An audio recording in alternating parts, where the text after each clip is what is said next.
Hello and welcome, open-minded and unchained viewers, as we go through the colored lens in order to view the madness on the other side of the curtain.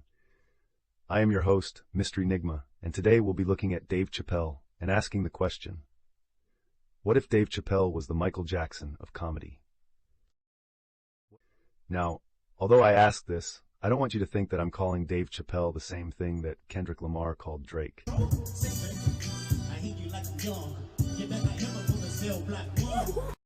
In fact, I don't want you to think I'm calling Michael Jackson that either. Sidebar. Talk about this shit is because everybody's speculating. They all think he did it. And I don't think he did it. I'm alone in this. I don't think he did it. Well, in that special, he said that he didn't believe the Michael Jackson accusers. I don't either. I don't believe none of that shit. Listen, Michael Jackson, first of all, is a fucking icon. I will fight motherfuckers for Michael Jackson. Michael Jackson gave us pride. He gave us pride in our blackness, gave us pride that we can look good and be cool and be worldwide. Well, Michael Jackson was ultimately found innocent, though.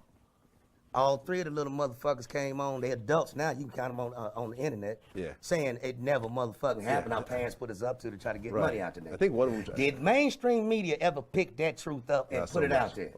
Message. And we're back.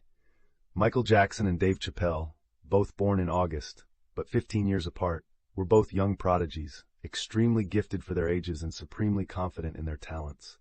When they took to the stage, it was like they were born to it. There was absolutely no doubt they belonged there. Once in their 20s, they both decided that it was time to push themselves harder. So what this looked like was 21, 22-year-old Michael Jackson. Now Michael's legal and smoking shit on his solo album Off the Wall. Huh? And then we got Thriller comes into the play.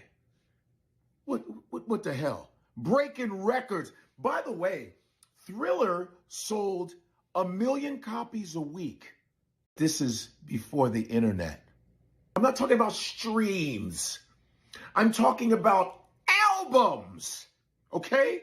Where you had to leave the house, put your clothes on, leave the house, and go to the record store to buy the album. Hopefully, it's still there. You had to get the vinyl. and Dave, at 27, was given some life-altering news. My girlfriend at the time, now my wife, told me she was pregnant. And I was like, you know what? I should really start taking this seriously. When she told me that, before the baby was born, I had done my first HBO special, and then I went to work on a sketch comedy show idea I had, and Chappelle Show came out. DVD for season 1 of Chappelle Show dropped. It was the first time any television show had ever been sold off air, and it sold 1 million copies in the first day. It was unheard of. To this day, nothing has sold more than Chappelle Show. In their 20s, these two August babies took their first steps into greatness, and then their second steps into the stratosphere. Michael and Dave were seemingly unleashed. With his prior success, the studios let Michael run free creatively, which meant both his songs and videos could go to places where no one had gone before. Dave had the same goal, but took a different path. And I bet on myself. Took less money, I remember that, so I could do what I wanted to do. I said, you don't have to pay me that much, but you can't ever tell me that I can't do what I want to do. And this is where it started going wrong. Dream deferred. Burp, burp. These two record-breaking titans of stage, who both had the ability to manipulate their voices in order to captivate crowds and use their bodies to help them convey their messages, both thought that they could unleash their chains and be unbound. But they forgot one stark truth. They were black, but more importantly, they were black men. Ever since slavery, black people, especially black men, were punished for being too strong, too outspoken, and/or too rebellious. For the men, the main punishment was a heinous act called buck-breaking, and it was carried out in front of the whole plantation in order to instill fear and vulnerability for the purpose of dissuading others from ever attempting dissension again. Sidebar. Buck-breaking is rife in prisons today, especially Western prisons, where, coincidentally, through the removal of human rights, slavery still exists. Somehow the officers, seem to not see it. Some say they allegedly allow it. Strange, huh? We met Fleece Johnson, a longtime inmate who practices a very different kind of homosexuality. Most memorable story that Fleece told us was about the place and importance that booty has in a maximum security penitentiary. And he went on about it and on about it.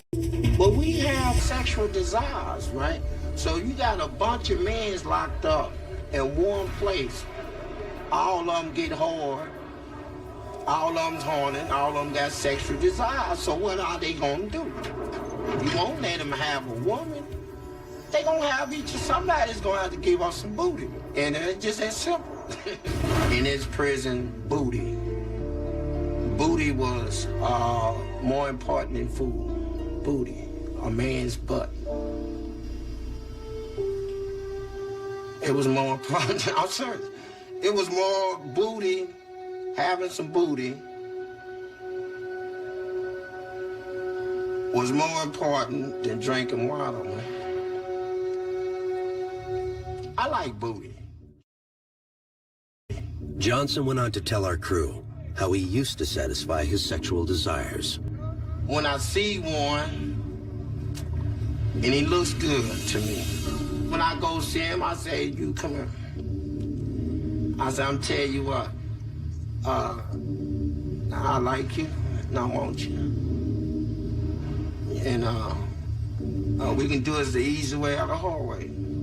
So the choice is yours, right? Buck breaking can lead to deletion or self-deletion. It is almost as if it were being allowed to continue as a form of punishment and crowd control. Outside of prison, other modern-day versions of buck breaking are usually carried out through the use of wholesale shaming tactics, like placing men in dresses they did not want to wear, emphasis on they did not want. But, just like prison, being pushed too far can lead to self-deletion, and lack of capitulation can ultimately lead to being unalived if the target is not willing to get in line. Allegedly, too many men allow themselves to be taken advantage of due to listening to a system that tells them to quietly wallow in pain. This is the same system that once said cigarettes were healthy and still says black people are unintelligent. A closed mouth doesn't get fed. A soft voice won't get heard. Speak your truth or suffer in silence. The choice is yours. Message! And we're back. In 1985, Michael Jackson went over to Paul McCartney's house to create some new music and have a conversation about business ventures. You were the guy who said to Michael Jackson, you should get into publishing. Isn't that great? Yeah. Don't you love the irony? And he bought all your songs. Yeah. He came over. I said, what do you want to do? He said, make some hits. I said, well, that sounds good. So we got a little relationship there. It was quite good fun. And it is true, he did ask me. He said, got some advice, Paul? Yeah. I took him aside and said, diddle-a-diddle, and think about getting into music publishing. And I thought he was joking. He said, oh, I'm going to get yours. Well, I went, he slapped him on the back. Right. Good one, I thought that was a joke. Yeah, I heard Michael's kind of gangster. Let me put it like this. You know what's gangster? I own Sony's publishing. Every time Beyonce and Jay-Z make a song, Michael was getting a check. I bought the Beatles. Yeah. While I'm doing the video with the Beatles. That's gangster. Right. Michael walks into Paul McCartney. If you're going to sell the Beatles, how much you sell them for? Oh, I don't know, about 60 million. Wow, that's a lot of money. That motherfucker go right to his trailer, get his people on the phone. Paul don't find out till the next fucking day Michael done bought the Beatles. That motherfucker come on and say, how can you buy Beatles? How can you buy Beatles? He said 60, I gave you 64. That's a lot of money. The girl is mine. And then I just got rung up and said, he's got yours. And I thought, hey, you know what is weird? I don't mind that because he had all the cash, someone was selling it, and he bought it. That's gangster. However, allegedly, Sony was not happy about this at all and wanted to get the catalog back. Michael allegedly said no. 8 years later, in August 1993, Michael Jackson would, surprisingly, receive the first of 3 publicly reported PDF file allegations after 13-year-old Jordy Chandler alleged abuse against him. Michael Jackson was ultimately found innocent, though. All 3 of the little motherfuckers came on. They're adults now. You can count them on the internet. Yeah. Saying it never motherfucking happened. Our parents put us up to try to get money out of that. Approximately 2 years after that, around 1995, while Michael was still reeling from the buck breaking, Sony would make their initial major move to acquire a stake in the Beatles catalog from Michael Jackson. This was a good time to strike. Later, in 2004, it would be Dave Chappelle's turn to be broken by the system. I've made decisions in my career that a lot of people have called insane. People were saying, though, that you were on drugs, you lost your mind, you went into a mental institution. Would you say you lost your mind, sort of? 2004, had a $50 million deal on the table, and in a crisis of conscience, flipped the table over and walked away. Went to South Africa. Everyone said I was running away from the money. Everybody wants to know, why'd you walk away from $50 million? That is not true. In fact, I still want that money. Why'd you walk away from $50 million? I wasn't walking away from the money. I was walking away from the circumstances with the newfound plateau. Yeah. It was completely outside of my frame of reference. I've been in show business since I was 14. I've heard the stories, seen these kinds of things play out in front of me. I mean, you see it before. Look, Mariah Carey made a $100 million deal, and 3 months later, she's all of a sudden mysteriously crazy. Or Martin Lawrence punches through, and he's waving a gun on the street screaming, "They're trying to kill me." Yeah. Yeah, we hear those stories. And it always happens around the time of their career where it seems as though they're crossing over the next plateau. Yeah. It's incredibly stressful. Yeah. And I felt like in a lot of instances, I was deliberately being put through stress because, when you're a guy that generates money, yeah, people have a vested interest in controlling it. Although asked about this situation for many years, Dave refused to let the secrets fly. However, there was someone else out there who would. Dave Chappelle was decapitated in front of us. They called him Pilot Boy because he had 19 pilots in Hollywood and everybody passed on him. Then when he made $500 million, even though his contract said he should get half of it, they said he made too much for the contract to be valid, so we'll offer you 10% of what you made. You mean he offered him 50? Yes. He said, "What do you think my fans are gonna say?" And they said, "Your fans will believe that you're a crazy crackhead by the time you get home." And my guy on the flight in LA, and by the time he got to Ohio, it was so. As you can see, the price for attempting to be a strong black man and hold on to your principles is vilification. Dave was being called stupid, unhinged, and a crackhead, while Michael was being called wacko jacko and a PDF file. The constant hatred was a lot. It became so stressful that at one point, Michael went to hide in Russia, while Dave went to hide in South Africa. The time away slowed their motion, but accelerated their determination. They came back on fire. They wanted all the smoke. When Mike returned, he started buying the musical catalogs of everybody. Can you feel this? See how heavy that is? It's in alphabetical order. Huh? Turn first page, see the A's, then the B's, then the C's. How many pages is that? 22 pages. This is a 22-page document of all the acts he owned in alphabetical order. And what do the headlines say? Michael owned 50% of Sony. Huh? That old Beatles stuff, that's chump change. What's that headline say? List of Sony/ATV music publishing artists. Read the first sentence. Sony/AT Music Publishing is a music publishing company co-owned by the estate of Michael Jackson and Sony. Michael owns 50% of all country western music. He owns 63% of Dolly Parton. Huh? He owns 50% of Charlie Pride. He owns 50% of Bob Dylan. Huh? He owns 50% Moon River. 50% of that song's his. Huh? You see, look, just read him some of the names in it. He owns Babyface. Who is that? Beyonce Knowles. Huh? M&M's. Huh? And it goes on and on and on. You see any others that you recognize?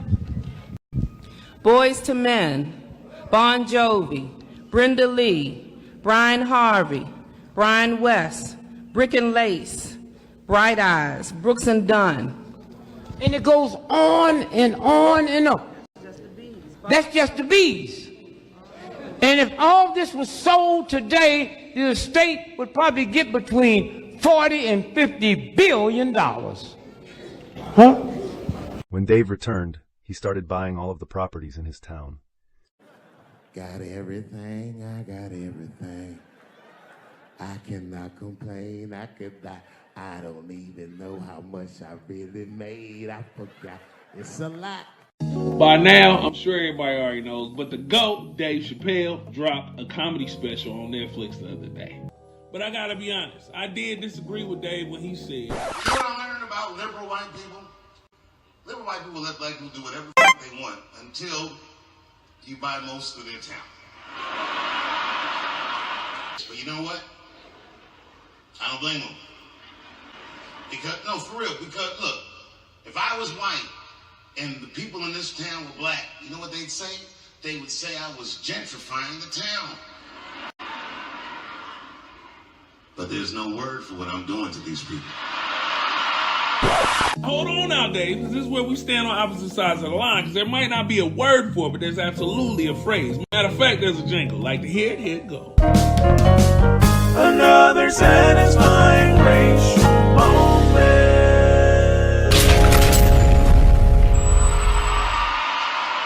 I own everything.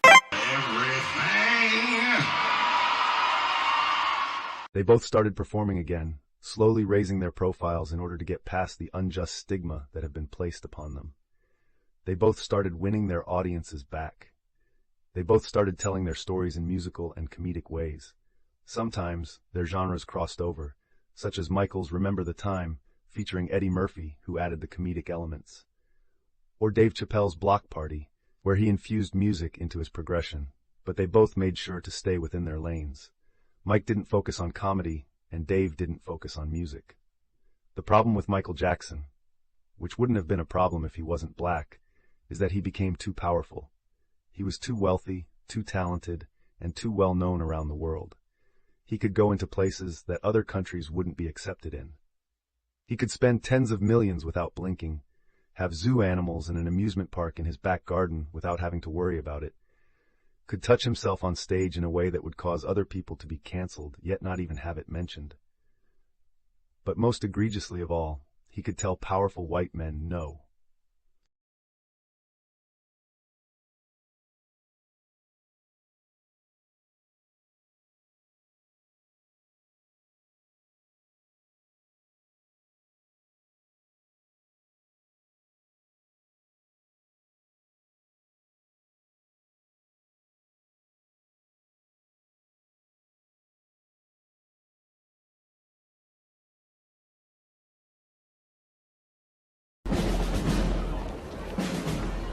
That's too much power for one man to have.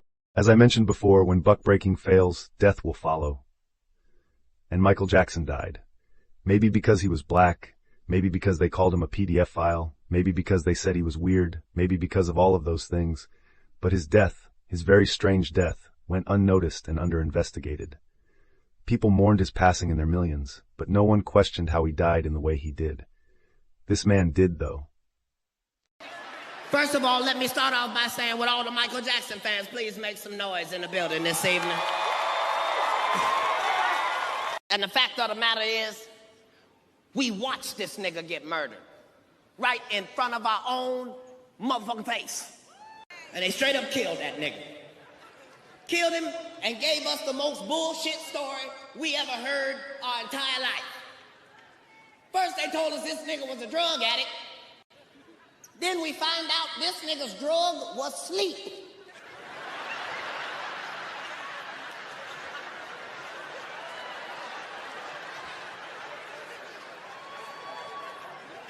Are you telling me this nigga got high and went to sleep?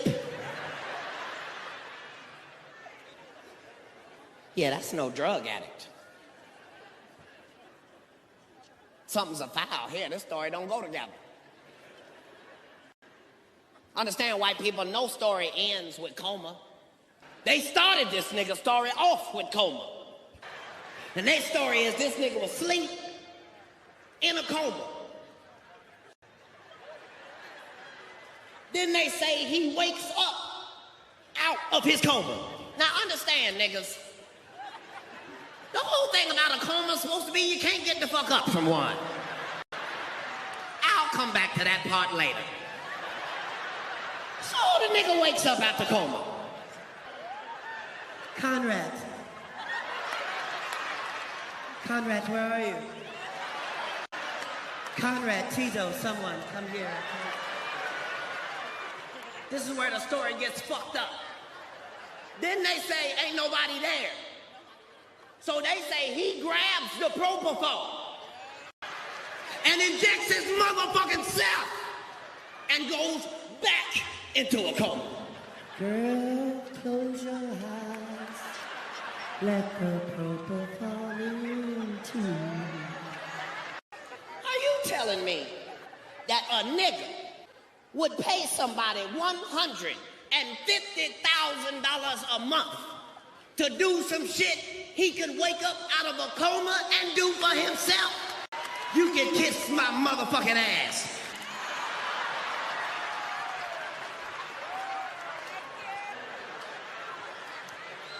White people, it was a setup. Message! And why am I saying all of this?